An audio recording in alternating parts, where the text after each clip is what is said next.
Hi hello welcome to my channel anchor రచన.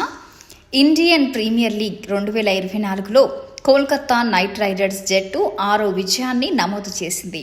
సోమవారం ఢిల్లీ క్యాపిటల్స్తో జరిగిన మ్యాచ్లో 7 వికెట్ల తేడాతో గెలుపొందింది. దీంతో పాయింట్ల పట్టికలో 2వ స్థానాన్ని మరింత పదిలం చేసుకుని ప్లే ఆఫ్కు మరింత చేరువైంది. ఈ మ్యాచ్లో తొలుత బ్యాటింగ్ చేసిన ఢిల్లీ క్యాపిటల్స్ కేకేఆర్ బౌలర్ల దాటికి 153/9 పరుగులకు పరిమితమైంది.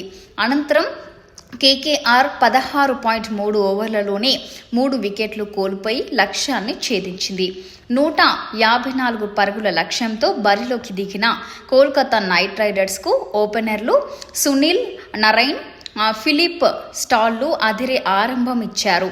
అలాగే 6లు 4లు కొట్టడంతో ఆ జట్టు పవర్ ప్లే ముగిసేసరికి 79/0తో నిలిచి విజయాన్ని ఖరారు చేసుకుంది.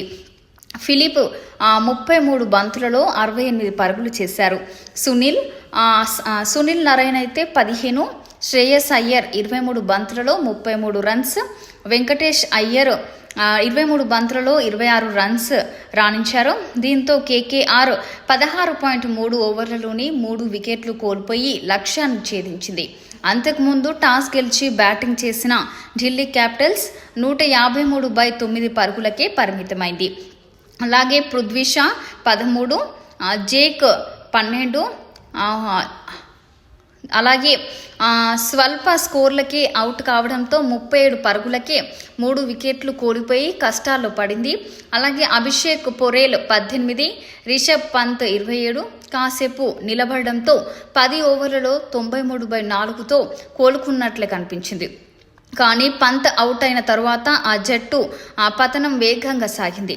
అక్షర్ పటేల్ 15, అలాగే స్వల్ప స్కోర్కి అవుట్ అయ్యారు.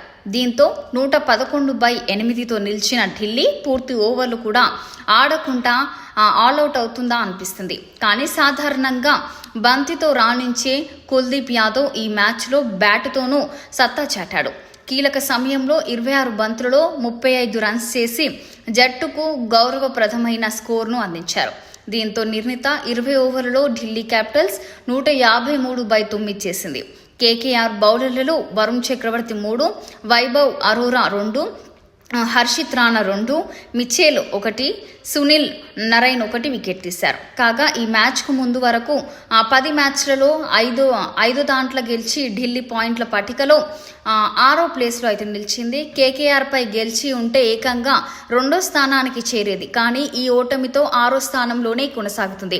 ఇక కేకేఆర్ 9 మ్యాచ్లలో 6 విజయాలతో దాదాపు ప్లే ఆఫ్స్కి అయితే చేరువైంది. అలాగే ఇలాంటి మరిన్ని లేటెస్ట్ అప్డేట్స్ కోసం మన ఛానల్ని సబ్స్క్రైబ్ చేసుకోండి, లైక్ చేయండి, షేర్ చేయండి, పక్కన ఉన్న బెల్ ఐకాన్ క్లిక్ చేయడం మాత్రం మర్చిపోకండి.